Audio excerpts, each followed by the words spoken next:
everybody, this is Charlie, and today I'm going to show you how to remove and replace the rear window struts on your car. Okay, so for this job we're going to need a new pair of leaf support struts for the rear window. You can get them on eBay for as low as $15 depending on the model of your car. I got mine with a seller named Guido Perfect. They're a high rated store with all kinds of different auto parts, and I must say, once I ordered them, the delivery was really fast. They come nicely packaged in a box and individual bags to protect them from dust or whatever.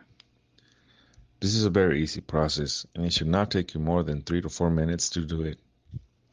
In this video, I'm going to replace them on my 2007 Jeep Commander, but the main process or idea is basically the same for all cars, trucks, or SUVs that come with them. In order to remove and replace struts, you're going to need nothing but a flat-headed screwdriver and, like I said, 3 minutes of your precious time. Let's get started. With the screwdriver, you're going to remove the L strut from the vehicle by placing the screwdriver under the U-shaped band on the end of the strut. Slowly lift up on the band and pull the strut away from the vehicle, and this will cause it to release. Repeat this step on the other end of the same strut to completely remove it from your car.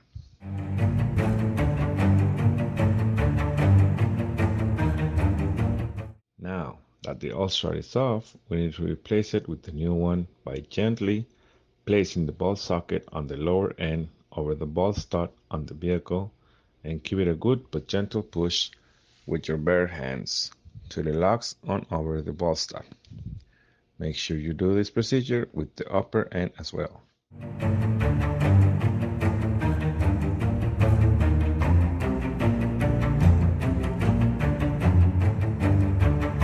Have it, folks. Now we're just going to repeat the process of removing the old strut and replacing it with the new one on the other side of the lift window. Now remember, you should be able to do it just with the help of a flat-headed screwdriver and your hands. Nothing else and nobody else. It's just a simple process we didn't know how to do, but we wish we did for a long time now. After you're done with the other side, in order to close the window, you will feel it tighter, so you will have to put a little more effort than before. After all, you now have a new support system installed and are ready to go. Make sure you open it and close it once or twice to check the gas fill system is working properly.